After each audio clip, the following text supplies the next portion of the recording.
Hey guys, welcome back to the channel, Historical Tales for Sleep. Close your eyes. Hear the clink of crowns soaked in betrayal, the cries that echo through castle walls, and the blood spilled beneath opulent banners. This is not legend. This is medieval history where courtiers shivered beneath tyrants' shadows, tyrannical thrones, the faces of fear across medieval Europe. Crowns were often cursed. Pedro the Cruel ordered the deaths of wives and half-brothers. King John starved knights and lost half his kingdom, earning Magna Carta demands from rebels. These were rulers whose whispers of tyranny echoed in every court. House of Bella Meropid rise to prominence. The first known progenitor of this family is Yves de Bellarmé, who was probably the son of Yves de Créal. The caput of the lordship was the castle of Bellarmé, constructed a quarter of a league from the old dungeon of Belaim in Maine. The second lord, William of Belaim, with the consent of Richard I, Duke of Normandy, constructed two castles, one at Alencon and the other at Domfront. The capet of the lordship remained the castle of Bellarmé. Yet, in a charter to the Abbey of Lunley, of the lands of Neustria Pia, he describes himself as William Princeps and Provincia Principatum Girons, indicating he considered himself an independent ruler or prince of his own domains. His sons Fulk and Warren died in his lifetime, leaving Robert as his heir. Robert de Belaim died a prisoner, leaving the fourth son, Yves, as Lord of Belaim, who shortly thereafter became Bishop of Sees. William Talvas held the lands of Belaim in right of his brother, Bishop Yves, who retained the lordship himself until his death, at which time William came into possession of the lands of Belaim, Domfront, and Alencon, after the infamous incident, see below, with William Fitz-Guyroi. His kinsmen sacked and destroyed the lands of William Talvas, who would not face them in the field. In turn, Talvas' son Arnulf rebelled and exiled his father, now reviled by everyone. He wandered until he was taken in by the de Montgomery family, whose son Roger agreed to marry his daughter Mabel in return for the lands William lost. Mabel inherited all the vast estates of her father and in 1079 those of her uncle Bishop Yves, and married the heir of one of the most prominent families in Normandy, Roger de Montgomery, who became the first Earl of Shrewsbury-Apogee, and declined. Mabel was succeeded by her son Robert of Bellarmé, 3rd Earl of Shrewsbury, who continued the aggressive policy of his mother. He built several castles to ensure control of the vast lordship of Bellarmé, and held in total of 40 castles, including those of Alencon and Bellarmé, defending the territory and form a barrier to any attempt to bid. In 1098, Robert's younger brother Hugh died, and Robert inherited, on payment of £3,000 in relief, the English properties that had been their father's, including the rape of Arundel and the earldom of Shrewsbury. Robert had also acquired the countship of Ponthieu Juruxorus and the honour of Tickhill, all of which combined made him the wealthiest magnate in both England and Normandy. Robert rebelled repeatedly against the King of England and Duke of Normandy. In 1112, Robert was sent as an envoy of the French king to Henry I at his court at Bonneville, whereas Henry seized Robert and imprisoned him.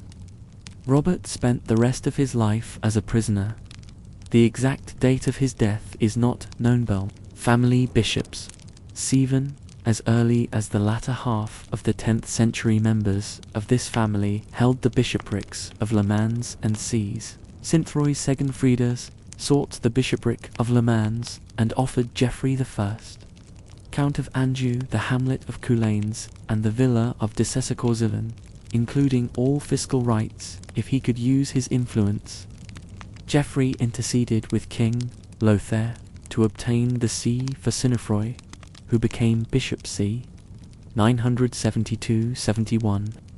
Jacquerie's choice of bishop proved to be a useful ally against the Counts of Maine. Although their parentage is unknown, his sister Godehut was the wife of Yves de Bellamy. He was followed as Bishop of Le Mans in 997 by his nephew, Avsgod de Bellamy, son of Godehut and Yves de Bellamy. Throughout most of his reign as bishop, he and Herbert Wakedog were locked in a bitter and seemingly endless power struggle. At Avsgod's death in 1036, his nephew Gervase de Bellième, son of his sister Hildburg de Bellième, succeeded him as Bishop of Le Mans. Notoriety. The chroniclers of ducal Normandy, William of Jumiges and Orderic Vitalis, depict several members of the family as cruel and deceptive, while William Talvas was as treacherous and self-serving as any of his family before him. He surpassed them in wickedness and cruelty. He had married a Hildeburg, daughter of a nobleman named Arnulf, but he had his wife strangled on her way to church, according to Orderic, because she loved God and would not support his wickedness. Then, on the occasion of his second wedding, William Talvas invited one of his vassals, William Fitzgiroy, to attend, suspecting nothing. Fitzgiroy, while a guest at the festivities, was suddenly seized by Talvas' men and imprisoned, then, according to Orderic, horribly mutilated and blinded before being released. Somehow, William Giroy survived his torture and mutilation and retired to Bec Abbey to live out the remainder of his life as a monk. Of all of Orderic's female subjects, William's daughter Mabel was the most cunning and treacherous, if not entirely for her own misdeeds, then as the mother of Robert de Bellarme, who had a reputation for savagery as well as cruelty. In one passage, Orderic describes her as small, very talkative, ready enough to do evil, shrewd and jocular, extremely cruel and daring. Mabel was hostile to most members of the clergy, but her husband loved the monks at Saint-Evroul, so she found it necessary to be more subtle. She deliberately burdened their limited resources by visiting the abbey for extended stays with a large retinue of her soldiers. When rebuked by Theodoric the abbot for her callousness, she snapped back that the next time she would visit with an even larger group. The abbot predicted that if she did not repent of her evilness, she would suffer great pains, and that very evening, as she was coming from her bath, some knight that has crept into the castle decapitated her, bringing an end to her evil ways. In continuing her family's feud with the Giroy family, she set her sights on Arnold de Escheffer, the son of William Fitzgiroy, who her father had mutilated at his wedding celebration. She attempted to poison Arnold of Escheffer by placing it in a glass of wine, but he declined to drink. Her husband's brother, Gilbert, refreshing himself after a long ride, drank the wine and died shortly thereafter. In the end, though she bribed Arnold's chamberlain, providing him with the necessary poison, this time being successful. In 1077, she took the hereditary lands of Hugh Bunel by force. 2 years later, while leaving her bath, she was decapitated by some knights that had crept into the castle, but Orderic Vitalis may have been most strongly biased against Robert de Bellamy, and his treatment of that magnate belies a moral interpretation of his actions. The basis for Orderic's animosity towards Robert and his de Bellième predecessors was the long-standing and bitter feud between the Giroy family, patrons of Orderic's Abbey of Saint-Evroul, and the de Bellarme family, William Talvas de Bellamy, Robert's grandfather, had blinded and mutilated William Fitzgiroy. B. Robert did at times appropriate church properties and was not a major donor to any ecclesiastical house, but Robert's attitudes toward the church are typical of many of his contemporaries, certainly no worse than the secular rulers and other magnates of his day. The assessment of William II, Rufus, by R. W. Southern could well apply to Robert de Belenay as well. His life was given over to military designs and to the raising of money to make them possible. For everything that did not minister to those ends he showed a supreme contempt. Queens of scandal and suspicion, queens, too, could wield dread. Fredegund of Neustria reportedly orchestrated political assassinations, including her rival Brunhild's, appalling and dragged by a horse until decapitated. Meanwhile, Isabeau of Bavaria's life was shadowed by rumors of debauchery and betrayal, crafted by enemies to stain her legacy. Fredegund, the Irish missionary in Belgium, see Fredegund of Deurne. Fredegund redirects here for the opera by Ernest Guiraud, Camille Saint-Saëns, and Paul Dukas. See Fredegund, Fredegund, or Fredegunda, Latin, Fredegundus, French, Fredegund, died the 8th of December 597, was the queen consort of Chilperic I, the Merovingian Frankish king of Neustria. Fredegund served as regent during the minority of her son Clothar II from 584 until 597. Fredegund has traditionally been given a rather poor reputation, foremost by the accounts of Gregory of Tours, who depicts her as ruthlessly murderous and sadistically cruel, and she is known for the many stories of her cruelty, particularly for her long feud with her sister-in-law, Queen Brunhilda of Austrasia. Queen was born into a low-ranking family, but gained power through her association with King Chilperic, originally a servant of Chilperic's first wife, Ordovera. Fredegund won Chilperic's affection and persuaded him to put Ordovera in a convent and divorce her. Chilperic put Fredegund aside and married Galswintha, the daughter of Visigothic king Aethanogild, after his half-brother and rival, King Sigibert I of Austrasia, had married Galswintha's younger sister Brunhilda in 566. Gregory of Tours remarks that the marriage to Galswintha began happily, because she brought with her a handsome dowry. The marriage soon deteriorated, and Galswintha died the same year, probably strangled on the orders of Chilperic or Fredegund, who succeeded Galswintha as queen.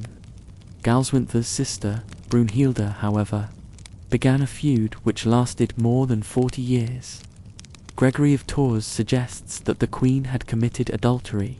During a dinner with King Guntram, the recently widowed Fredegund rose to leave the table with the excuse that she was pregnant. The announcement surprised the king, as her son Clothar II was born only 4 months earlier. Gregory of Tours interprets this exchange as a result of Fredegund's unfaithfulness to her husband. In 580 AD, an epidemic of dysentery broke out in Gaul, afflicting Fredegund's husband, King Chilperic, and their 2 sons, Clodebert and Dagobert. Believing the plague to be a result of her sins, Fredegund burned a number of tax records she feared were unjust and encouraged Chilperic to do the same. Her sons, however, did not survive the epidemic. Following their funerals, Fredegund made a large donation to churches and the poor to continue to atone for her sins. Another of Fredegund's sons, Samson, was stricken with a serious illness while the family was under siege in Tours. According to Gregory, Fredegund feared that she would catch the disease from Samson and cast him away from her, allowing him to die. The king was offended by her actions, as the child had not yet been baptized. When Samson survived longer than expected, Fredegund relented and had him baptized according to the king's wishes. Conflict with Reigenth. Gregory of Tours records the bad relationship between Fredegund and her daughter Riganth. She was jealous of her own daughter, Riganth, who continually declared that she should be mistress in her place. Fredegund waited her opportunity and, under the pretense of magnanimity, took her to the treasure room and showed her the king's jewels in a large chest. Feigning fatigue, she exclaimed, "I am weary. Put thou in thy hand, and take out what thou mayest find. The mother thereupon forced down the lid on her neck, and would have killed her, had not the servants finally rushed to her aid. When Riganth was sent off to her Visigothic fiancé in Spain record, son of Liuvigold, her entourage was so laden with rich gifts that the Frankish nobles objected that the royal fisc had been depleted. Fredegund asserted that all the gifts had come out of property amassed by her husband's generosity.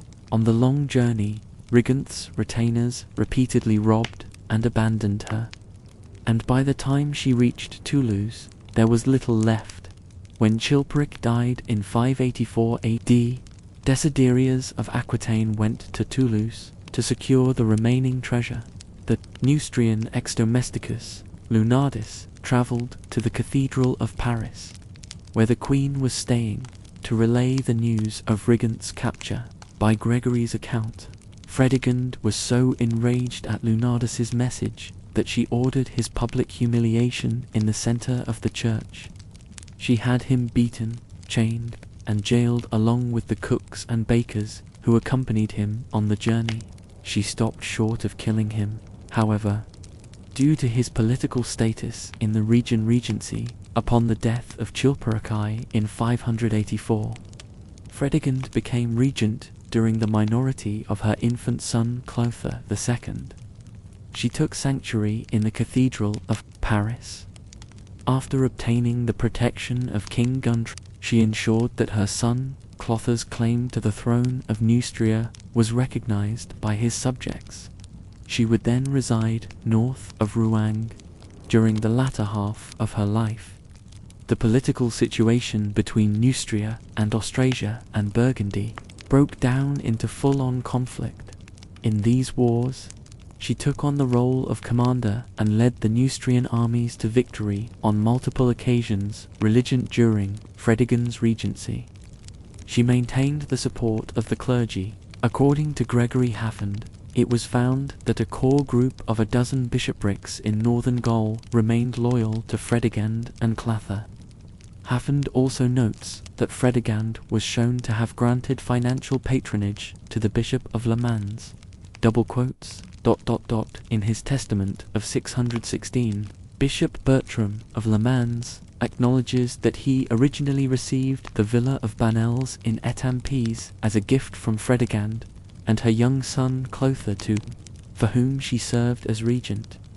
Sometime between 596 and 597, Fredegund's donation to Bishop Bertram was not the only isolated case of generosity, as the Neustrian monarchy also maintained friendly relations and patronized St. Radegund's monastery of the Holy Cross in Poitiers-Major. Attempts Fredegund is said to have ordered the assassination of Sigebert I of Austrasia in 575, and also to have made attempts on the lives of Sigebert's son Chilbert II, her brother-in-law Guntram, king of Burgundy, and Brunhild. After the mysterious assassination of Chilperic in 584 AE, Fredegund seized the king's riches and took refuge in the Cathedral of Saint Etienne, the predecessor of Notre Dame de Paris Cathedral. Both she and her surviving son, Clothar II, were protected by Guntram until he died in 592. Newly widowed, Fredegund attempted to seduce the Neustrian official Eberelf, but was ultimately rejected. Gregory of Tours later suspects her of orchestrating Eberelf's subsequent assassination. In 593, she led troops to an upset rout of Brunhilde's troops at the Battle of Droisy. Persecution of Pretextatus Dalian, Gregory of Tours suggests that the persecution of the bishop Pretextatus was largely driven by Fredegund. Following Pretextatus's return from exile, the queen met him in church and threatened to have him exiled a second time.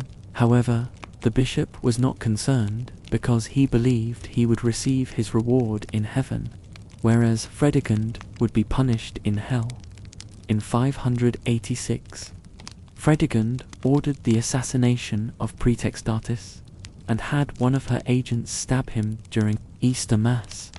The queen later visited Praetextatus on his deathbed and offered the assistance of her physicians, which Gregory of Tours interprets as an excuse to witness the bishop's death. Praetextatus urged her to repent of her sins before finally succumbing to his wounds. Fredegund later conducted assassination plots against a number of political officials who condemned the assassination, including the Bishop of Bayeux and King Guntram. Fredegund died of natural causes on the 8th of December 597 in Paris. The tomb of Fredegund is a mosaic figure of marble and copper situated in the Saint Denis Basilica. Having come from the Abbey Church of Saint-Germain-des-Prés, Fredegund did not live to see it, but her son's execution of Brunhilde bore the mark of her conflict with Fredegund. Clothar II, then the king, ordered that she be tied by the arms and hair to the tail of a young, untamed horse and dragged through the entire army. As soon as the king gave this order, it was carried out. The first time the man who was on the horse dug his spurs in, the horse kicked up his heels with such force that Brunhilde's head flew off. Her body was dragged through the bushes and brambles, over hills and dales, so that it was torn to pieces. Limb from limb, reputation Fredegund traditionally has had a negative reputation. According to Gregory of Tours, it is understood that as queen, Fredegund involved herself in court intrigue and was responsible for numerous assassination plots on political figures and clergy alike, such as the Bishop of Rouen, Praetextatus, and King Guntram of Burgundy. However, Gregory of Tours' account must be taken with suspicion, as it is heavily biased against Fredegund. Hafund mentions the existence of inconsistencies regarding the relationships within the Neustrian court. For example, Bishop Ludovald, whom Fredegund is mentioned to have targeted for assassination after the plot against Praetextatus, succeeded for fear that Ludovald would find out and expose her. The plot ultimately failed, and supposedly their relationship became racked with tension. However, regardless of fact that an attempt on his life was made, he still saw fit to offer Fredegund a favour in 587, which entailed freeing one of her legates, who was imprisoned on charges of carrying out an assassination in her name. Furthermore, even during the reign of Fredegund's son, King Clothar II, Ludovald continued to receive favour from the Neustrian monarchy and was invited to attend the Council of Paris. In 614, such oddities within Gregory's accounts may suggest that his account of Fredegund's villainy is exaggerated, and this exaggeration likely has to do with his ties outside of Neustria. Gregory himself was a Gallo-Roman whose family was a part of the senatorial classes. His position within society allowed him to become bishop of the Diocese of Tours. The connections he also gained from his senatorial heritage also intertwined him with the likes of King Sigebert, his wife Brunhild, and the Austrasian court, which served as a rival kingdom to Neustria. In fact, it was King Sigebert I and Brunhilde that were responsible for his appointment to the bishopric of Tours, according to the historian E.T. Daly. These various influences likely served as the reason why he juxtaposed Fredegund and Brunhild in the way he did. Familiarity and patronage would result in a close relationship between Gregory and Brunhild. To maintain such a relationship, he likely felt he was unable to comment thoroughly on her faults. As a result, Gregory of Tours portrays them as political enemies and moral opposites, to the point where Brunhild receives almost no criticism within his record, while Fredegund is accused of performing witchcraft, sacrilege, and even treason along with her various assassination plots. He likely hoped that having such a stark comparison would serve as an endorsement of Brunhild and justify his political relationship with her. This lack of criticism becomes suspect when we consider later accounts written by other scholars, such as Fredegund, who wrote differing interpretations on the reputation of Brunhild. After Gregory's death, Brunhild fell from power and was accused of various regicides, which resulted in her being subject to a punitive death. These accusations, whether real or fabricated due to court intrigue, show that Brunhild, a contemporary counterpart to Fredegund and equal status to her in queenship, also had internal enemies to contend with. The only exception is that because of her relationship with Gregory, Brunhild had a patron that could uphold her reputation. Isabeau of Bavaria, or Isabel, also Elizabeth of Bavaria, c. 1370–24, September 1435, was Queen of France as the wife of King Charles VI from 1385 to 1422. She was born into the House of Wittelsbach as the only daughter of Duke Stephen III of Bavaria and Taddea Visconti of Milan. At age 15 or 16, Isabella was sent to France to marry the young Charles VI. The couple wed 3 days after their first meeting. Isabella was honoured in 1389 with a lavish coronation ceremony and entry into Paris in 1392. Charles suffered the first attack of what was to become a lifelong and progressive mental illness, resulting in periodic withdrawal from government. The episodes occurred with increasing frequency, leaving a court both divided by political factions and steeped in social extravagances. A 1393 masque for one of Isabeau's ladies-in-waiting, an event later known as Bal des Ardentes, ended in disaster with Charles almost burning to death. Although the king demanded Isabeau's removal from his presence during his illness, he consistently allowed her to act on his behalf. In this way she became regent to the Dauphin of France, heir apparent, and sat on the Regency Council, allowing her far more power than was usual for a medieval queen consort.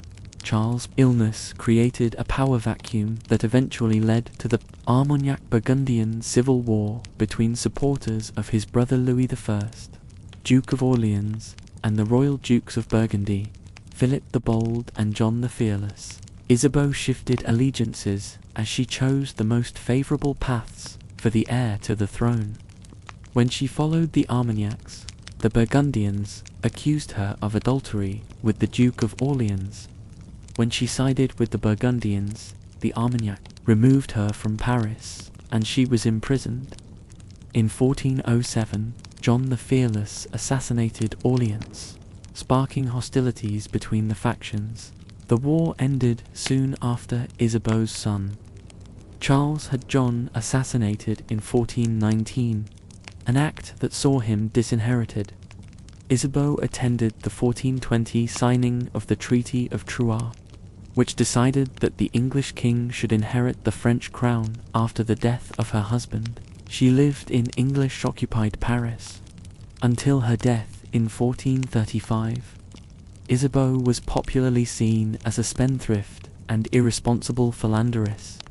In the late 20th and early 21st centuries, historians re-examined the extensive chronicles of her lifetime, concluding that many unflattering elements of her reputation were unearned and stemmed from factionalism and propaganda. Lineage and marriage. Isabeau's parents were Duke Stephen III of Bavaria Ingolstadt and Taddea Visconti, the eldest child of Bonobo Visconti, Lord of Milan, who turned her over to Duke Stephen for a dowry of 100,000 ducats. During this period, Bavaria was counted among the most powerful German states, divided though it was at certain times among members of the House of Wittelsbach. The Visconti family was anxious to cultivate political connections with the powerful Wittelsbachs, and 3 of Taddea's siblings also married members of various branches of the family. Isabeau was most likely born in Munich, where she was baptized as Elizabeth Note 1 at the Church of Our Lady. Her notable Wittelsbach ancestors included her great-grandfather, Holy Roman Emperor Louis IV. Note 2. In 1383, Isabeau's uncle, Duke Frederick of Bavaria-Lenschat, suggested that she be considered as a bride for King Charles VI of France. The match was proposed again at the lavish Burgundian double wedding in Cambrai in April 1385. At this event, John, Count of Nevers, who became known as John the Fearless after he succeeded his father, Philip the Bold, as Duke of Burgundy in 1404, married Margaret of Bavaria, whereas John's sister, Margaret of Burgundy, married Duke William II of Bavaria-Strobing, one of the brothers of Margaret of Bavaria. Charles, then 17, rode in the tourneys at the wedding. He was an attractive, physically fit young man who enjoyed jousting and hunting, and was anxious to be married. As part of his duties as a member of the Regency Council that governed France during the minority of Charles VI, the king's uncle, Philip the Bold, thought that the proposed marriage to Isabeau would be an ideal means to build an alliance with the Holy Roman Empire in opposition to the Crown of England. Isabeau's father reluctantly agreed to the plan and sent her to France with his brother Frederick on the pretext of taking a pilgrimage to Amiens, whose cathedral housed a celebrated relic of the time the reputed head of John the Baptist. He was adamant that she was not to know that she was being sent to France to be examined as a prospective bride for Charles, and refused permission for her to be examined in the nude, as was customary at the time. According to the contemporary chronicler Jean Froissart, Isabeau was 13 or 14 when the match was proposed, and about 16 at the time of the marriage in 1385, suggesting a birth date of around 1370. Before her presentation to Charles, Isabeau visited Hainaut for about a month, staying with her granduncle Duke Albert I, Count of Holland, who also ruled part of the hereditary Wittelsbach territories of Bavaria. Albert's wife, Margaret of Brieg, had Isabeau discard her Bavarian style of dress, which would have been deemed unsuitable as courtly attire in France, and taught her etiquette suitable for the French court. She learned quickly, suggestive of an intelligent and quick-witted character. On the 13th of July 1385, she travelled to Amiens to be presented to Charles. Froissart writes of the meeting in his chronicles, saying that Isabeau stood motionless while being inspected, exhibiting perfect behaviour by the standards of her time. Arrangements were made for the two to be married in Arras. But on the first meeting, Charles felt happiness and love enter his heart, for he saw that she was beautiful and young, and thus he greatly desired to gaze at her and possess her. She did not yet speak French, and may not have reflected the idealized beauty of the period, perhaps inheriting her mother's dark Italian features, which were considered unfashionable at the time. Nonetheless, Charles and Isabeau were married just 3 days later. Froissart documented the royal wedding with jokes about the lascivious guests at the feast and the hot young couple. Charles seemingly loved his young wife, and he lavished gifts on her on the occasion of their first New Year in 1386. He gave her a red velvet palfrey saddle trimmed with copper and decorated with an intertwined K and E for Carol and Elizabeth, and he continued to give her gifts of rings, tableware, and clothing. The king's uncles were apparently also pleased with the match, which contemporary chroniclers, notably Froissart and Michel Pintoin, the monk of Saint Denis, describe similarly as a match rooted in desire aroused by Isabeau's beauty. The day after the wedding, Charles departed for a military campaign against the English, whereas Isabeau travelled to Creil to live with his step-great-grandmother, Queen Dowager Blanche, who taught her courtly traditions. In September, she took up residence at the Château de Vincennes, where, in the early years of their marriage, Charles frequently joined her. It soon became her favorite home. Isabeau's coronation was celebrated on the 23rd of August, 1389, with a lavish ceremonial entry into Paris. The noblewomen in the coronation procession were dressed in lavish costumes with thread of gold, embroidery, and rode in litters escorted by knights. Philip the Bold wore a doublet embroidered with 40 sheep and 40 swans, each decorated with a bell made of pearls. The procession lasted from morning to night. The streets were lined with tableaux vivants. More than 1,000 burghers stood along the route. Those on one side were dressed in green facing, those on the opposite in red. The procession began at the Porte de Saint-Denis and passed under a canopy of sky blue cloth beneath which children dressed as angels sang, winding into the Rue Saint-Denis before arriving at the Notre Dame for the coronation ceremony. As Tuckman describes the event, so many wonders were to be seen and admired that it was evening before the procession crossed the bridge leading to Notre Dame and the climactic display.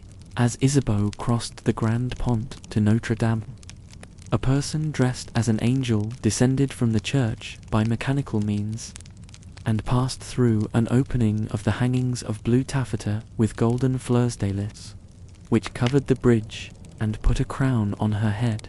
The angel was then pulled back up into the church. An acrobat carrying 2 candles walked along a rope suspended from the spires of the cathedral to the tallest house in the city.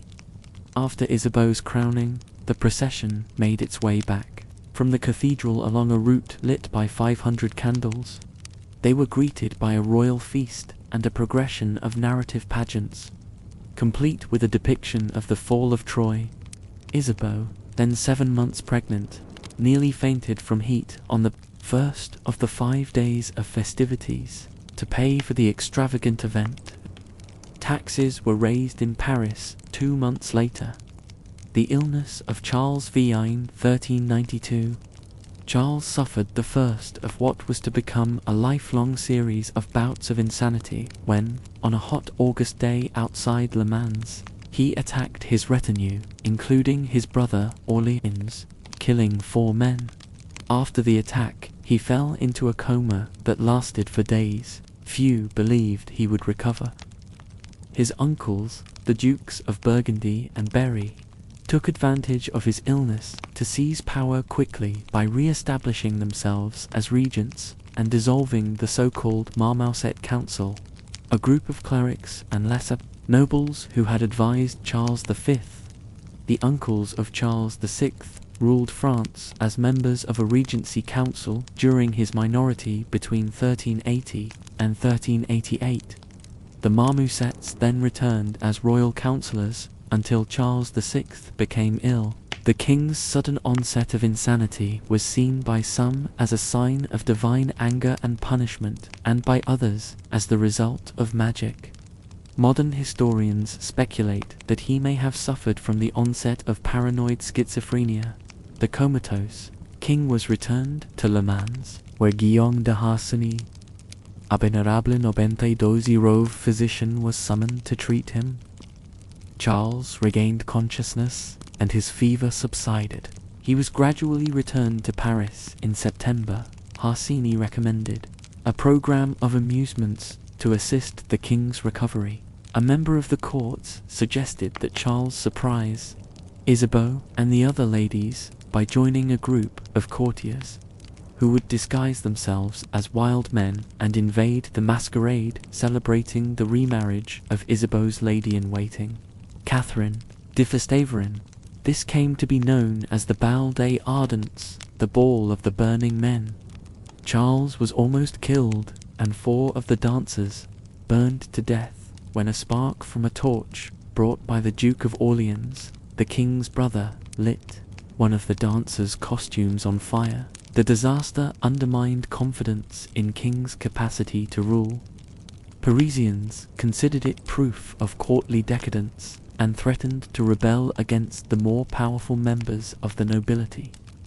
The public's outrage forced the king and the Duke of Orleans, whom a contemporary chronicler accused of attempted regicide and sorcery, into offering penance for the eventuals, suffered a second and more prolonged attack of insanity the following June. It removed him from his duties for about 6 months and set a pattern that would hold for the next 3 decades as his condition deteriorated. Froissart described the bouts of illness as so severe that the king was far out of the way. Medicine could help him, although he had recovered from the first attack within months. For the first 20 years of his illness, he experienced sustained periods of lucidity to the extent that he could continue to rule. Suggestions were made to replace him with a regent, although there was uncertainty and debate as to whether a regency could assume the full role of a living monarch. When he was incapable of ruling, his brother, the Duke of Orleans, and their cousin John the Fearless, Duke of Burgundy, were chief among those who sought to take control of the government. When Charles became ill in the 1390s, Isabeau was 22. She had 3 children remaining to her. After losing 2 infants, 7 more would be born up to 1407, of whom only the last one failed to survive early childhood. During the worst of his illness, Charles was unable to recognize her and caused her great distress by demanding her removal when she entered his chamber. The monk of St. Denis wrote in his chronicle, "What distressed her above all was to see how on all occasions the king repulsed her, whispering to his people, 'Who is this woman obstructing my view? Find out what she wants and stop her from annoying and bothering me.'" As his illness worsened at the turn of the century, she was accused of abandoning him, particularly when she moved her residence to the Hotel Barbet. Historian Rachel Gibbons speculates that Isabeau wanted to distance herself from her husband and his illness, writing, "It would be unjust to blame her if she did not want to live with a madman." Since the king often did not recognize her during his psychotic episodes and was upset by her presence, it was eventually deemed advisable to provide him with a mistress. Odette de Champdivers, the daughter of a horse dealer, according to Tuckman, Odette is said to have resembled Isabeau and was called the Little Queen. She had probably assumed this role by 1405 with Isabeau's consent, but during his remissions, the king still had sexual relations with his wife, whose last pregnancy occurred in 1407. Records show that Isabeau was in the king's chamber on the 23rd of November 1407, the night of the assassination of the Duke of Orleans, and again in 1408. The king's bouts of illness continued unabated until his death. He and Isabeau may have still felt mutual affection, and Isabeau exchanged gifts and letters with him during his periods of lucidity, but she distanced herself during the prolonged attacks of insanity. Historian Tracy Adams writes that Isabeau's attachment and loyalty is evident in the great efforts she made to retain the crown for his heirs in the ensuing decades. Court intrigues of the 1380s and 1390, Isabeau's movements and political activities are well documented after the time of her marriage, partially because of the unusual positions of power she occupied as a result of her husband's recurring illnesses. Nevertheless, not much is known about her personal characteristics. Historians even disagree about her appearance.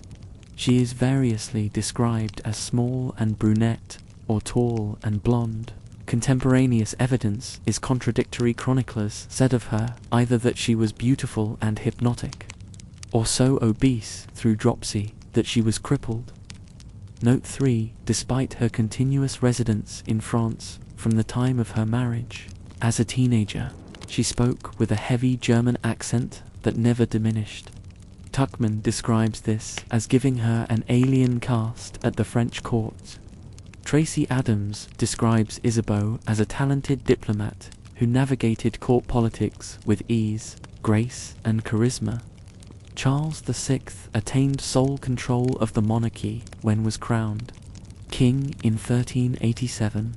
At the age of 20, his first acts included the dismissal of his uncles, who had been acting as regents, and the reinstatement of the Marmosetsa group of clerics and lesser nobles who had served as counselors to his father. Charles V, additionally, he gave his brother, the Duke of Orleans, more responsibility in affairs of state. Some years later, after the king's first attack of illness, tensions mounted between the Duke of Orleans and the three royal uncles, Philip the Bold, Duke of Burgundy, John, Duke of Berry, and Louis II, Duke of Bourbon, forced to assume a greater role in maintaining peace amidst the growing power struggle, which was to persist for many years. Isabeau succeeded in her role as peacekeeper among the various court factions as early as the late 1380s and early 1390s. Isabeau demonstrated that she possessed diplomatic influence when the Florentine delegation requested her political intervention in the Guion-Galasso-Visconti affair. Note, for the Duke of Orleans, who was married to Guion Galasso's daughter Valentina, formed a Proviscant faction at court in alliance with the Duke of Burgundy, an anti-Visconti faction formed in opposition to them that included Isabeau, her brother Louis VII, Duke of Bavaria, and John III, Count of Armagnac. At that time, Isabeau lacked the political power to effect change. Some years later, however, at the 1396 wedding of her 7-year-old daughter Isabella to Richard II of England, Isabeau successfully negotiated an alliance between France and Florence with the Florentine ambassador Buonaccorso Pitti. Note 5. In the 1390s, Jean Gerson, later the Chancellor of the University of Paris, formed a council to eliminate the Western Schism, and in recognition of her negotiating skills, he placed Isabeau on the council. The French wanted both the Avignon and Roman popes to abdicate in favor of a single papacy in Rome. Clement VII, in Avignon, welcomed Isabeau's presence, given her record as an effective mediator. However, the effort faded when Clement VII died in 1394. During his short-lived recovery in the 1390s, Charles made arrangements for Isabeau to be principal guardian of the Dauphin, their son, until he reached 13 years of age, giving her additional political power on the Regency Council. Charles appointed Isabeau co-guardian of their children in 1393, a position shared with the royal dukes and her brother, Louis of Bavaria, while he gave Orleans full power of the regency. In appointing Isabeau, Charles acted under laws enacted by his father, Charles V, which gave the Queen full power to protect and educate the heir to the throne. These appointments separated power between Orleans and the royal uncles, increasing ill will among the factions. The following year, as Charles' bouts of illness became more severe and prolonged, Isabeau became the leader of the Regency Council, giving her power over the royal dukes and the Constable of France, while at the same time making her vulnerable to attack from various court factions. Political crises in France at the start of the 15th century. During Charles' illness, Orleans became financially powerful as the official tax collector, and in the following decade, Isabeau and Orleans agreed to raise the level of taxation. In 1401, during one of the king's absences, Orleans installed his own men to collect royal revenues, angering Philip the Bold, who in retaliation raised an army, threatening to enter Paris with 600 men-at-arms and 60 knights. At that time, Isabeau intervened between Orleans and Burgundy, preventing bloodshed and the outbreak of civil war. Charles trusted Isabeau enough, by 1402, to allow her to arbitrate the growing dispute between the Orleanists and Burgundians, and, he turned control of the treasury over to her. After Philip the Bold died in 1404 and his son John the Fearless became Duke of Burgundy, the new duke continued the political strife in an attempt to gain access to the royal treasury for Burgundian interests. Orleans and the royal dukes thought John was usurping power for his own interests, and Isabeau, at that time, aligned herself with Orleans to protect the interests of the crown and her children. Furthermore, she distrusted John the Fearless, who she thought overstepped himself in rank. He was cousin to the king, whereas Orleans was Charles' brother. Rumors that Isabeau and Orleans were lovers began to circulate. A relationship that was considered incestuous. Whether the two were intimate has been questioned by contemporary historians, including Gibbons, who believes the rumor may have been planted as propaganda against Isabeau as retaliation against tax increases she and Orleans ordered in Isidling-Wool. An Augustinian friar, Jacques le Grand writer, Frdre, preached a long sermon to the court denouncing excess and depravity, in particular mentioning Isabeau and her habit of wearing clothing with exposed necks, shoulders and décolletage. The monk presented his sermon as allegory so as not to offend Isabeau overtly, but he cast her and her ladies-in-waiting as furious, vengeful characters. He said to Isabeau, "If you don't believe me, go out into the city disguised as a poor woman, and you will hear what everyone is saying." Thus he accused Isabeau as having lost touch with the commoners and the court with its subjects. At about the same time, a satirical political pamphlet called Sang Veritable, now considered by historians to be pro-Burgundian propaganda, was released and widely distributed in Paris. The pamphlet hinted at the Queen's relations with Orleans.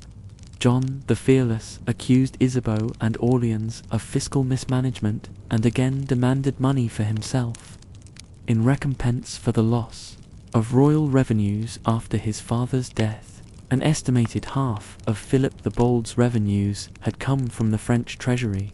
John raised a force of 1,000 knights and entered Paris in Isidling-Wool. Orleans hastily retreated with Isabeau to the fortified castle of Melun. With her household and children a day or so behind, John immediately left in pursuit, intercepting the party of chaperones and royal children. He took possession of the Dauphin and returned him to Paris under control of Burgundian forces. However, the boy's uncle, the Duke of Berry, quickly took control of the child at the orders of the royal council. At that time, Charles was lucid for about a month and able to help with the crisis. The incident, that came to be known as the enlèvement of the Dauphin, almost caused full-scale war, but it was averted. Orleans quickly raised an army, while John encouraged Parisians to revolt. They refused, claiming loyalty to the king and his son. Berry was made Captain General of Paris, and the city's gates were locked. In October, Isabeau became active in mediating the dispute in response to a letter from Christine de Pizan and an ordinance from the Royal Council. The assassination of the Duke of Orleans and aftermath in Isidling-T. John the Fearless ordered Orleans' assassination. On the 23rd of November, hired killers attacked the Duke as he returned to his Paris residence, cut off his hand holding the horse's reins, and hacked him to death with swords, axes, and wooden clubs. His body was left in a gutter. John first denied involvement in the assassination, but quickly admitted that the act was done for the Queen's honor, claiming he acted to avenge the monarchy of the alleged adultery between Isabeau and Orleans. His royal uncles, shocked at his confession, forced him to leave Paris, while the royal council attempted a reconciliation between the houses of Burgundy and Orleans. In March 1408, Jean Petit presented a lengthy and well-attended justification at the royal palace before a large courtly audience. Petit argued convincingly that in the king's absence, Orleans had become a tyrant, practiced sorcery and necromancy, was driven by greed, and had planned to commit fratricide at the Bal des Ardents. Petty then argued that John should be exonerated because he had defended the king and monarchy by assassinating Orleans. Charles, insane during the oration, was convinced by Petty's argument and pardoned John the Fearless, only to rescind the pardon in September. Violence again broke out after the assassination. Isabeau had troops patrol Paris and, to protect the Dauphin Louis, Duke of Guienne, she again left the city for Melun. In August, she staged an entry to Paris for the Dauphin, and early in the new year, Charles signed an ordinance giving the 13-year-old the power to rule in the Queen's absence. During these years, Isabeau's greatest concern was the Dauphin's safety as she prepared him to take up the duties of the king. She formed alliances to further those aims. At this point, the Queen and her influence were still crucial to the power struggle. Physical control of Isabeau and her children became important to both parties, and she was frequently forced to change sides, for which she was criticized and called unstable. She joined the Burgundians from 1409 to 1413, then switched sides to form an alliance with the Orleanists from E6-E-Sen to E6-E-Wu. At the Peace of Chartres in March 1409, John the Fearless was reinstated to the royal council after a public reconciliation with Orleans' son, Charles, Duke of Orleans, at Chartres Cathedral. Although the feuding continued, in December that year, Isabeau bestowed the tutel guardianship of the Dauphin upon John the Fearless, made him the master of Paris, and allowed him to mentor the Dauphin after he had Jean de Montague, Grand Master of the king's household, executed. At that point, the Duke essentially controlled the Dauphin and Paris, and was popular in the city because of his opposition to taxes levied by Isabeau and Orleans. Isabeau's actions with respect to John the Fearless angered the Armagnacs, who in the fall of 1410 marched to Paris to rescue the Dauphin from the Duke's influence. At that time, members of the University of Paris, Jean Gerson in particular, proposed that all feuding members of the royal council step down and be immediately removed from power. To diffuse tension with the Burgundians, a second double marriage was arranged in 1409. Isabeau's daughter, Michelle, married Philip the Good, son of John the Fearless. Isabeau's son, the Dauphin Louis, married John's daughter, Margaret. Before the wedding, Isabeau negotiated a treaty with John the Fearless, in which she clearly defined family hierarchy and her position in relation to the throne. Civil war. Despite Isabeau's efforts to keep the peace, the Armagnac-Burgundian Civil War broke out in 1411. John gained the upper hand during the first year, but the Dauphin began to build a power base. Christine de Pizan wrote of him that he was the saviour of France. Still only 15, he lacked the power or backing to defeat John, who fomented revolt in Paris. In retaliation against the actions of John the Fearless, Charles of Orleans denied funds from the royal treasury to all members of the royal family. In 1414, instead of allowing her son, then 17, to lead, Isabeau allied herself with Charles of Orleans. The Dauphin, in return, changed allegiance and joined John, which Isabeau considered unwise and dangerous. The result was continued civil war in Paris. Parisian commoners joined forces with John the Fearless in the Cabochine revolt, and at the height of the revolt, a group of butchers entered Isabeau's home in search of traitors, arresting and taking away up to 15 of her ladies-in-waiting. In his chronicles, Pintoin wrote that Isabeau was firmly allied with the Orleanists and the 60,000 Armagnacs who invaded Paris and Picardy. King Henry V of England took advantage of the internal strife in France. invading the northwest coast, and in 1415 he delivered a crushing defeat to the French at Agincourt. Nearly an entire generation of military leaders died or were taken prisoner in a single day. John, still feuding with the royal family and the Armagnacs, remained neutral as Henry V went on to conquer towns in northern France. In December 1415, Dauphin Louis died suddenly at age 18 of illness, leaving Isabeau's political status unclear. Her 17-year-old fourth-born son, John of Turin, now the Dauphin, had been raised since childhood in the household of Duke William II of Bavaria in Hainaut. Married to Countess Jacqueline of Hainaut, Dauphin John was a Burgundian sympathizer. William of Bavaria refused to send him to Paris during a period of upheaval as Burgundians plundered the city and Parisians revolted against another wave of tax increases, initiated by Count Bernard VII of Armagnac. In a period of lucidity, Charles had raised the Count to be the Constable of France. Isabeau attempted to intervene by arranging a meeting with Jacqueline in 1416, but Armagnac refused to allow Isabeau to reconcile with the House of Burgundy, while William II continued to prevent the young Dauphin from entering Paris. In 1417, Henry V invaded Normandy with 40,000 men. Later that year, in April, Dauphin John died, and another shift in power occurred when Isabeau's sixth and last son, Charles, age 14, became Dauphin. He was betrothed to Armagnac's daughter, Marie of Anjou, and favoured the Armagnacs.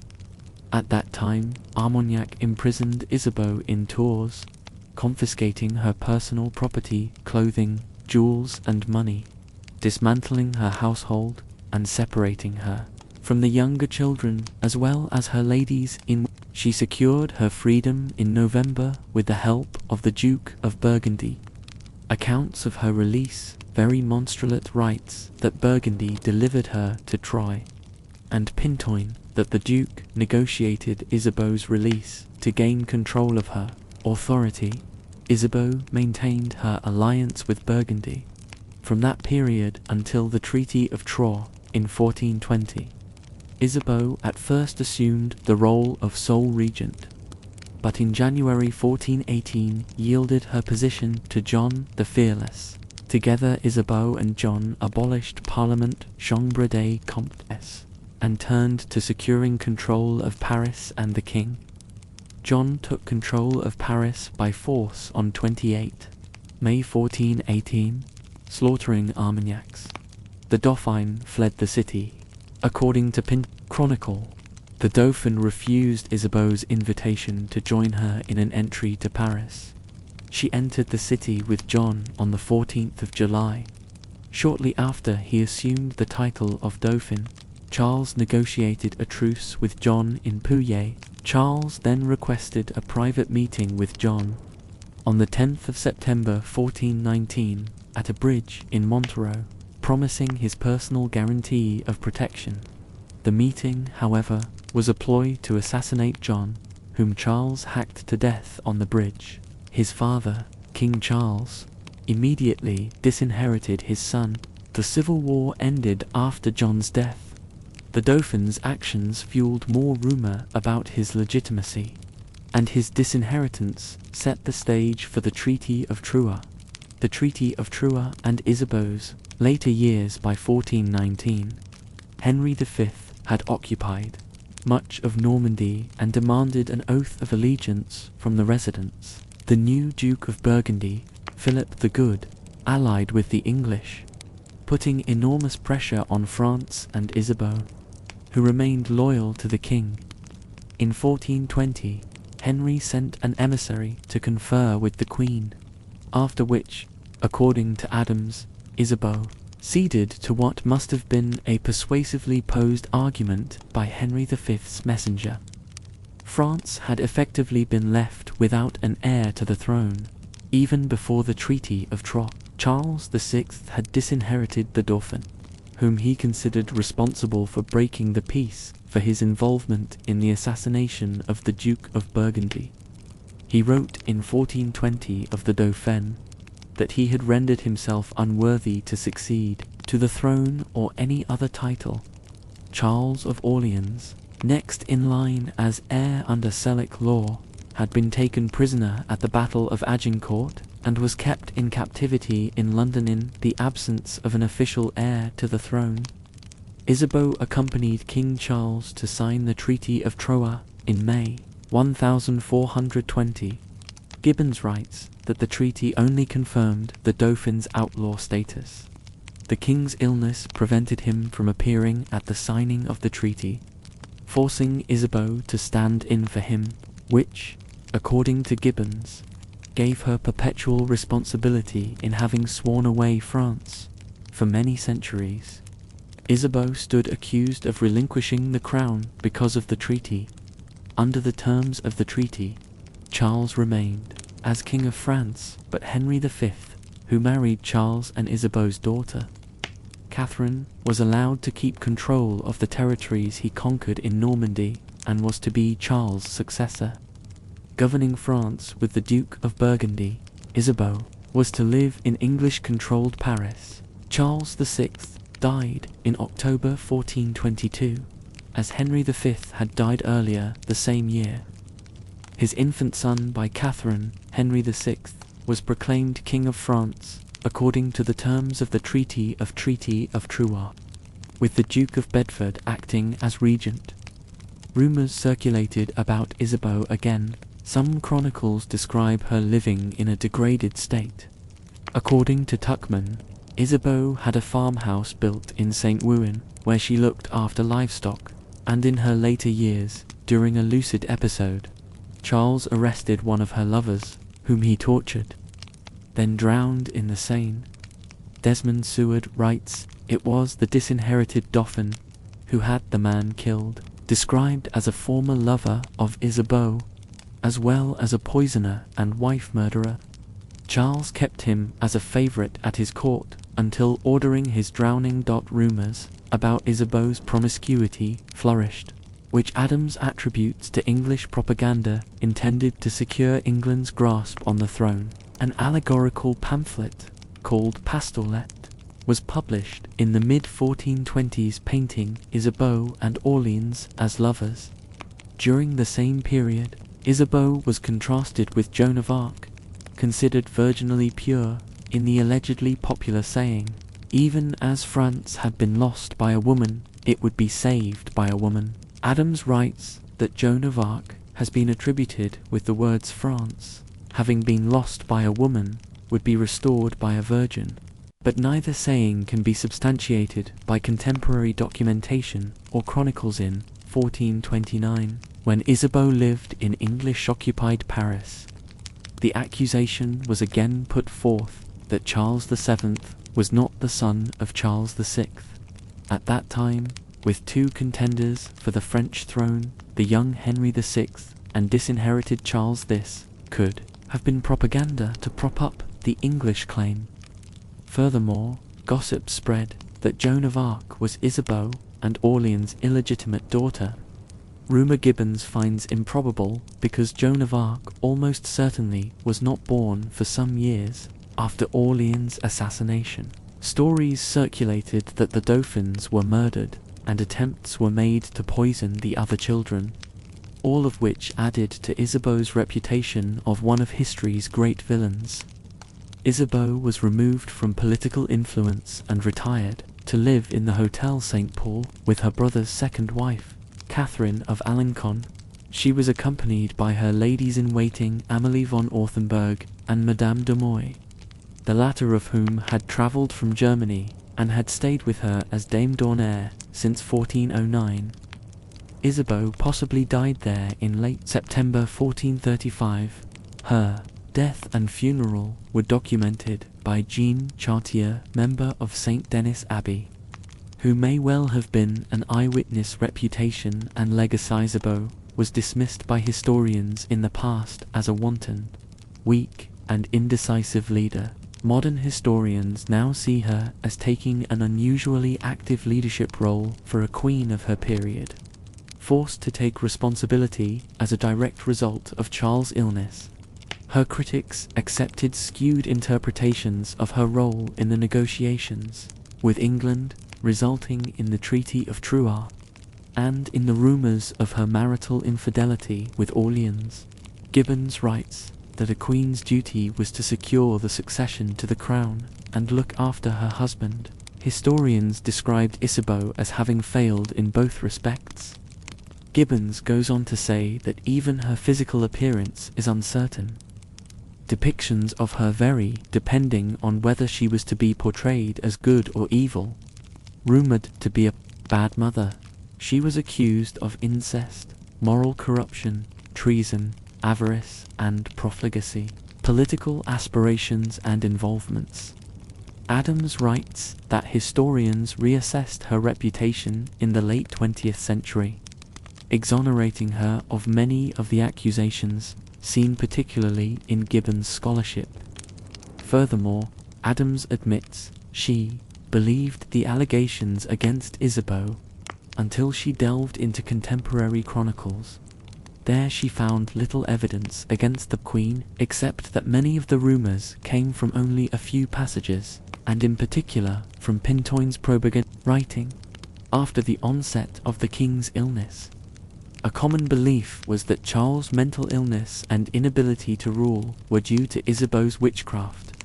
As early as the 1380s, rumours spread that the court was steeped in sorcery. In E10 Sambai Jacquerie, Orleans' wife, Valentina Visconti, was forced to leave Paris because she was accused of using magic. The court of the Mad King attracted magicians with promises of cures, who were often used as political tools by the various factions. Lists of people accused of bewitching Charles were compiled, with Isabeau and Orleans both listed. The accusations of adultery were rampant. According to Pintoin's chronicle, Orleans clung a bit too closely to his sister-in-law, the young and pretty Isabeau of Bavaria, the queen. This ardent brunette was 22. Her husband was insane, and her seductive brother-in-law loved to dance. Beyond that, we can imagine all sorts of things. Pintoin said of the Queen and Orleans that they neglected Charles, behaved scandalously, and lived on the delights of the flesh, spending large amounts of money on court entertainment. The alleged affair, however, is based on a single paragraph from Pintoin's chronicles, according to Adams, and is no longer considered proof. Isabeau was accused of indulging in extravagant and expensive fashions, jewel-laden dresses, and elaborate braided hairstyles coiled into tall shells, covered with wide double hennins that, purportedly, required widened doorways to pass through. In 1406, a pro-Burgundian satirical pamphlet in verse allegory listed Isabeau's supposed lovers. She was accused of leading France into a civil war because of her inability to support a single faction. She was described as an empty-headed German. Of her children, it was said that she took pleasure in a new pregnancy only insofar as it offered her new gifts, and her political mistakes were attributed to her being fat in the 18th and 19th centuries. Historians characterized Isabeau as an adulterous, luxurious, meddlesome, scheming, and spendthrift queen, overlooking her political achievements and influence. A popular book written by Louise de Caroleo, 1758 to 1822, about the bad French queens prior to Marie Antoinette is, according to Adams, where Isabeau's black legend attains its full expression in a violent attack on the French royalty in general, and queens in particular. Caroleo wrote, Isabeau was raised by the Furies to bring about the ruin of the state and to sell it to its enemies. Isabeau of Bavaria appeared, and her marriage, celebrated in Amiens on the 17th of July 1385, would be regarded as the most horrifying moment in our history.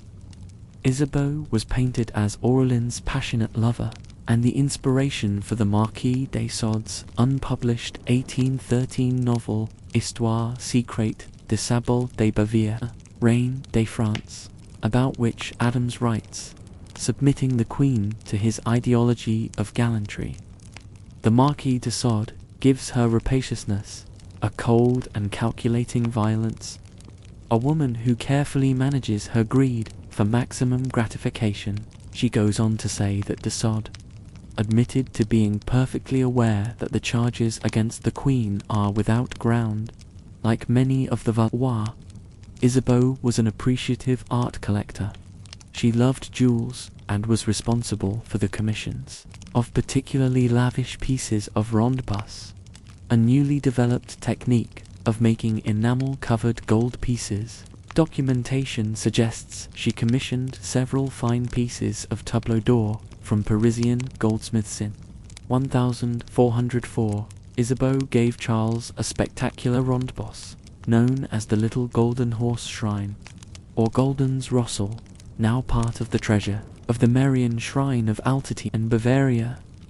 Note 7. Contemporary documents identify the statuette as a New Year's giften, a trends, a Roman custom Charles revived to establish rank and alliances during the period of factionalism and war. With the exception of manuscripts, the Little Golden Horse is the single surviving documented itrans of the period. Weighing 26 pounds, 12 kilograms, the gold piece is encrusted with rubies, sapphires, and pearls. It depicts Charles kneeling on a platform above a double set of stairs, presenting himself to the Virgin Mary and Child Jesus, who are attended by John the Evangelist and John the Baptist. A jewel-encrusted trellis, or bower, is above. Beneath stands a squire holding the golden horse. Isabeau also exchanged New Year's gifts with the Duke of Berry. One extant piece is the ronde-bus statuette St. Catherine. Medieval author Christine de Pizan solicited the Queen's patronage at least 3 times. In 1402, she sent a compilation of her literary argument, Querelle du Roman de la Rosine, which she questions the concept of courtly love, with a letter exclaiming, "I am firmly convinced the feminine cause is worthy of defense. This I do here, and have done with my other works." In 1410 and again in 1411, Pizan solicited the Queen, presenting her in 1414 an illuminated copy of her works. In the Book of the City of Ladies, Pizan praised Isabeau lavishly, and again in the illuminated collection, the Letter of Athia, which scholar Karen Green believes for de Pizan is the culmination of 15 years of service, during which Christine formulated an ideology that supported Isabeau's right to rule as regent in this time of crisis. Isabeau showed great piety, essential for a queen of her period. During her lifetime, and in her will, she bequeathed property and personal possessions to Notre Dame, Saint Denis, and the convent in Poissy. Children. The birth of each of Isabeau's 12 children is well chronicled. Even the decoration schemes of the rooms in which she gave birth are described. She had 6 sons and 6 daughters. The first son, born in 1386, died as an infant, and the last, Philip, born in 1407, lived a single day. 3 others died young, with only her youngest son, Charles VII, living to adulthood. 5 of the 6 daughters survived. 4 were married, and 1, Marie 1393 to 1438, was sent at age 4 to be raised in a convent, where she became prioress. Her first son, Charles B. 1386, the first Dauphin, died in infancy. A daughter, Joan, born 2 years later, lived until 1390. The second daughter, Isabella 1389 to 1409, was married at age 7 to Richard II of England, and after his death to Charles, Duke of Orleans. The third daughter, another Joan 1391 to 1433, who lived to age 42, married John VI, Duke of Brittany. The fourth daughter, Michelle 1395 to 1422, first wife to Philip the Good, died childless at age 27. Catherine of Valois, Queen of England, 1401 to 1437, married Henry V of England. On his death, she took Sir Owen Tudor as her second husband. Of her remaining sons, the second Dauphin was another Charles, 1392 to 1401, who died at age 8 of a wasting illness. Louis, Duke of Guienne, 1397 to 1415, was the third Dauphin, married to Margaret of Nevers, who died at age 18. John, Duke of Touraine, 1398 to 1417, the fourth Dauphin, the first husband of Jacqueline, Countess of Hainaut, died without issue, also, at the age of 18. The fifth Dauphin, yet another Charles, 1403 to 1461, became King Charles VII of France after his father's death. He was married to Marie of Anjou. Her last son, Philip, died in infancy in the year 1407. According to modern historians, Isabeau stayed in close proximity to the children during their childhood, had them travel with her, bought them gifts, wrote letters, bought devotional texts, and arranged for her daughters to be educated.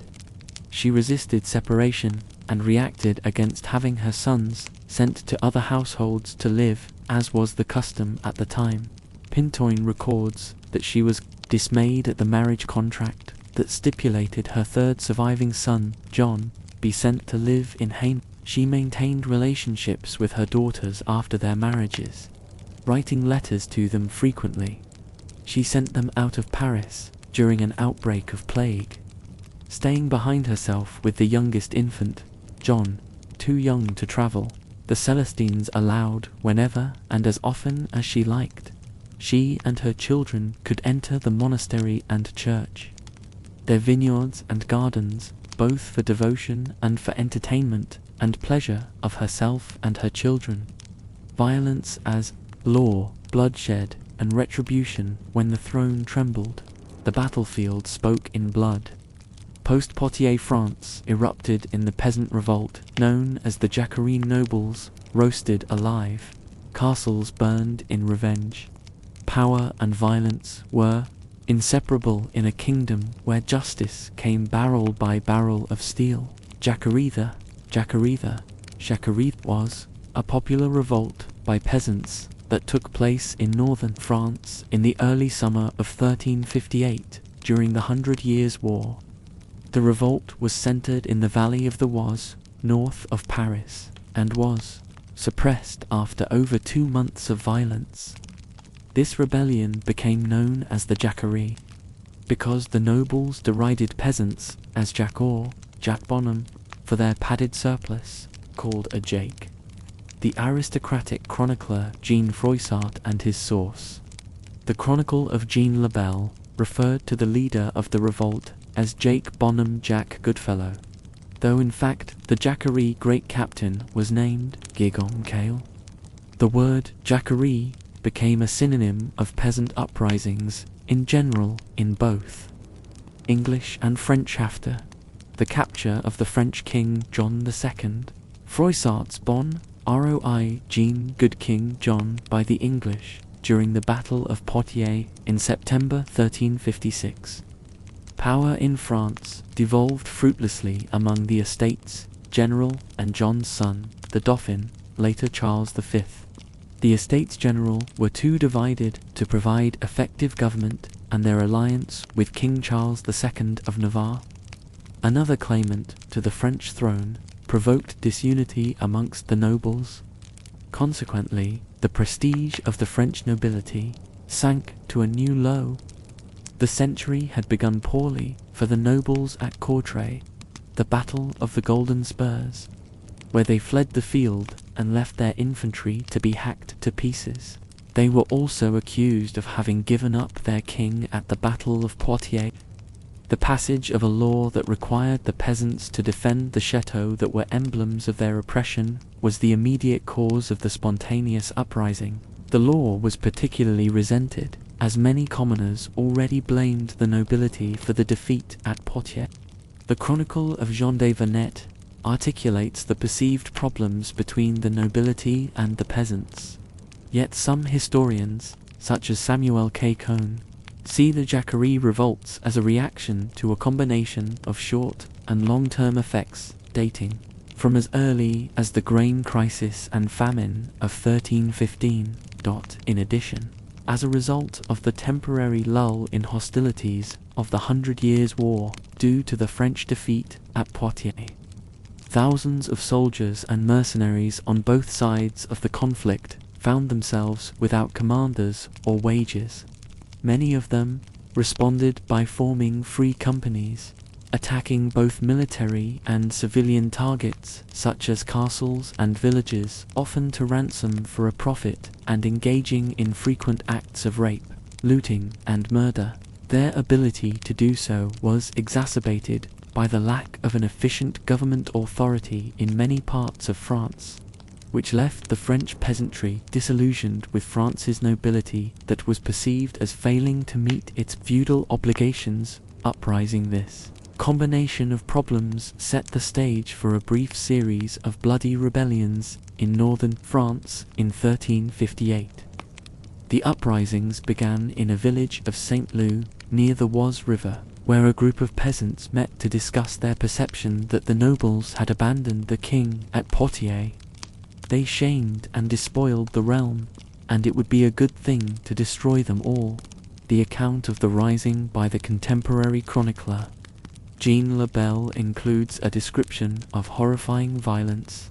I dare not write the horrible deeds that they did to ladies and damsels. Among others, they slew a knight and then put him on a spit and roasted him at the fire in sight of the lady, his wife, and children.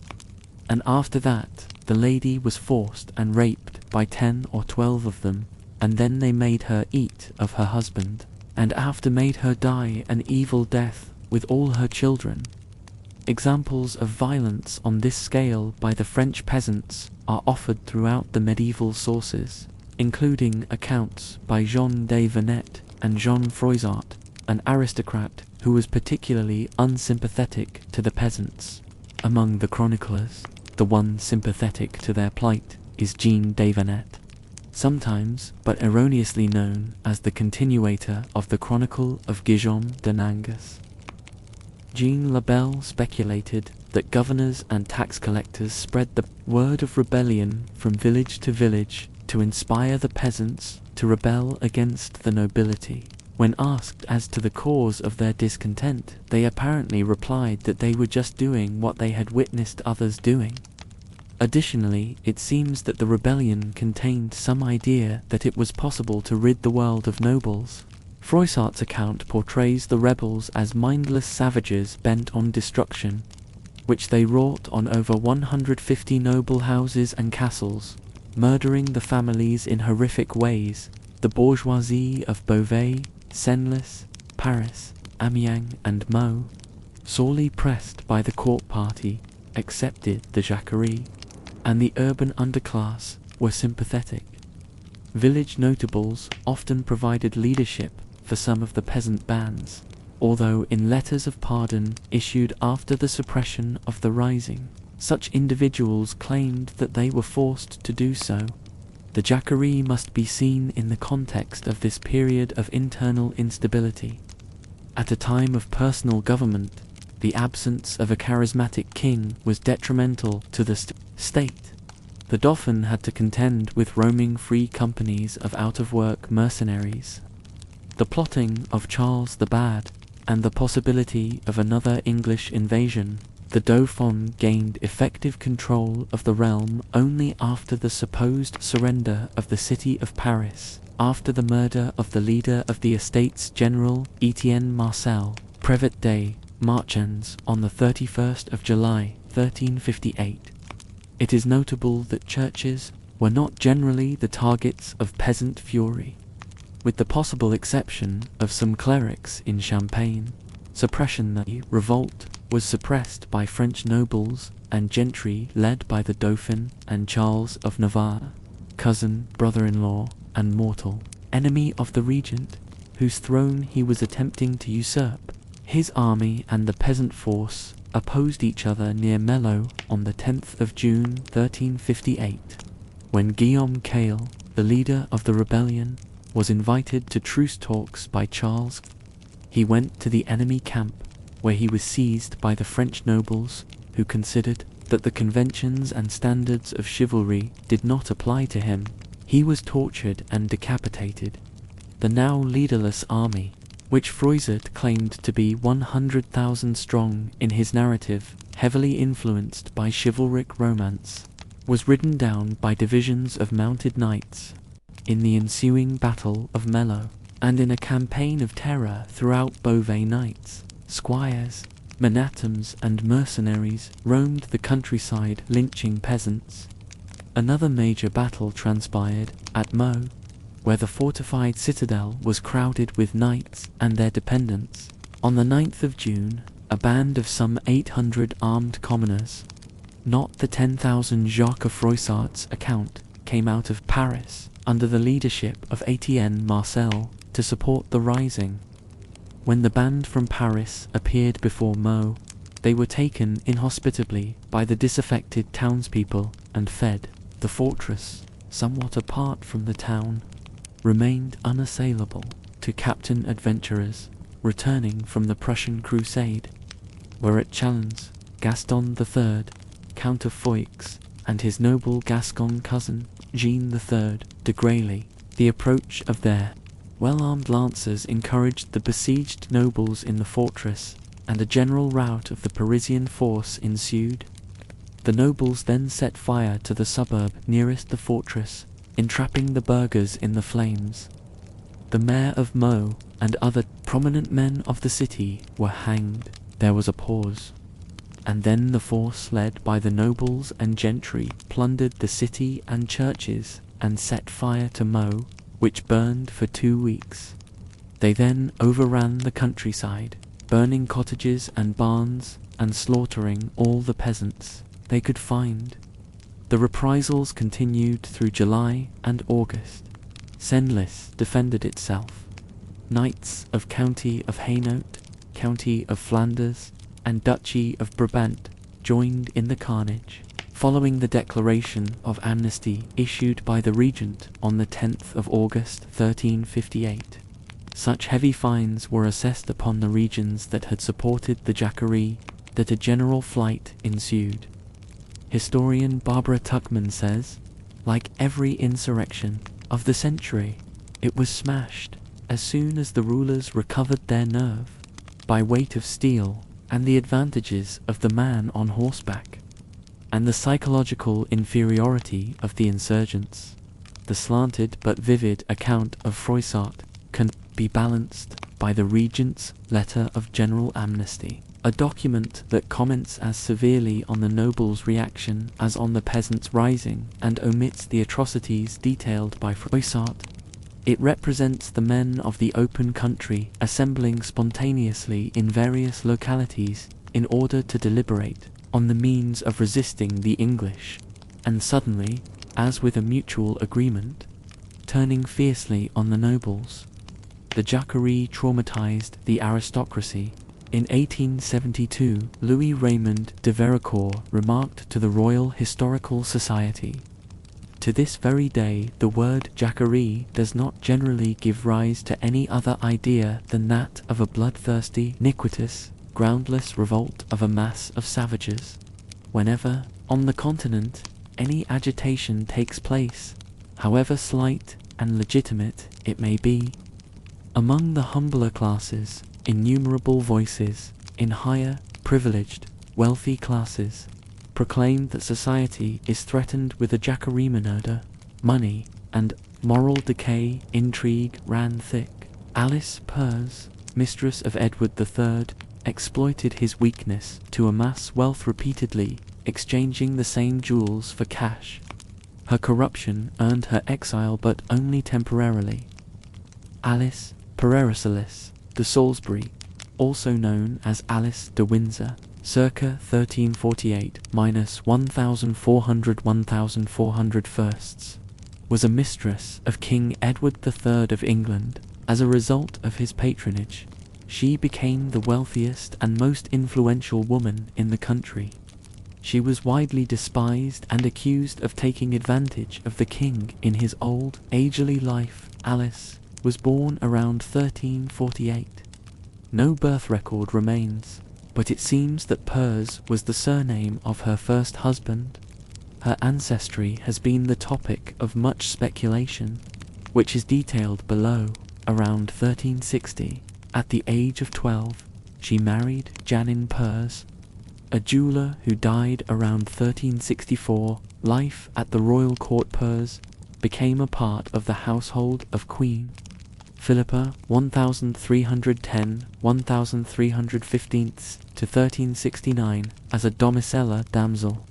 Before 1359, she became the mistress of the king. Edward III 1312 to 1377, around 1366, when she was around 18 years old and the king 55. During the queen's life, they had 3 children together. 3 years after their relationship started, the queen died, which devastated the king, causing him to lean more on Pers. This resulted in her receiving more, mostly negative, attention from the court. Pers exploited Edward's growing senility and convinced him to buy her the same jewels over and over again, which she would then turn in for more cash.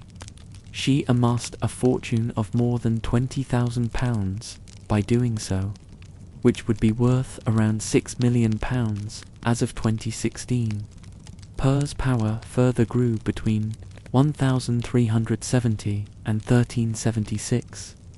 She reportedly provoked fear, and no one dared to sue her. She was seen as an ambitious, calculating, cold-hearted opportunist who manipulated the elderly king towards the end of Edward III's life.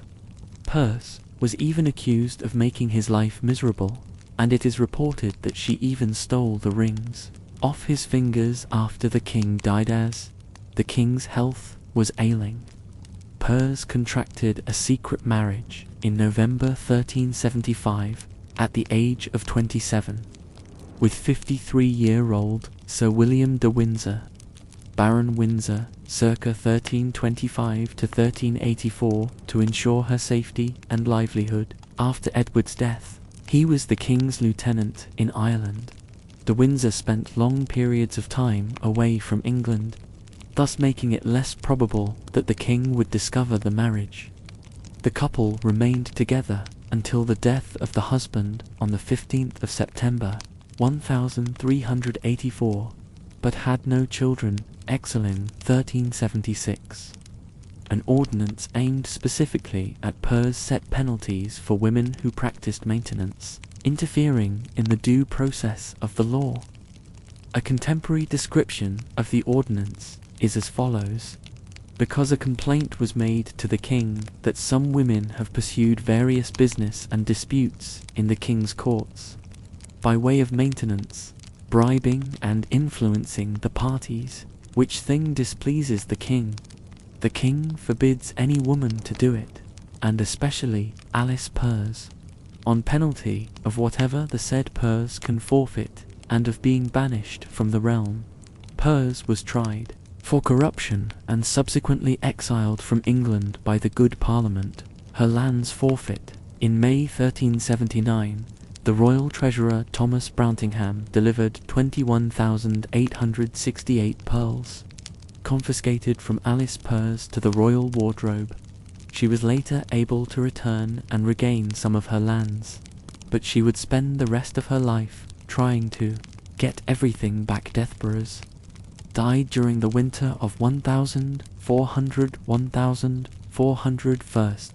aged around 52, and was buried in the Church of St. Lawrence in Upminster, Lansat, the height of her power. Pers possessed 56 manors, castles, and townhouses in over 25 counties of England, only 15 of which were gifts from the king. These properties included Playford Hall in Suffolk, and the Manor of Gaines in Upminster, Essex. when property disputes arose with the abbot of St. Albans in 1374, Pers, with the king's authority behind her, sat in the court to intimidate the judges and ensured that the abbot abandoned his claim. Influence on literature. Pers is thought to have served as the prototype for Geoffrey Chaucer's Wife of Bath in the Canterbury Tales. She was also a major patron of Chaucer. Clarification needed. Her influence on literature may also have extended to William Langland's Lady Mead in Piers Plowman. Langland describes Lady Mead wearing rings of purest perise, a word for precious stones, possibly chosen to play on the surname Perez. No birth record of Alice Pers remains. Many unfounded theories have arisen about her parentage. The earliest tradition spoke of a lowly birth, either as a niece of William of Wykeham, 1320–1324 to 1404, Bishop of Winchester and Lord Chancellor, or as the daughter of a weaver from Devon.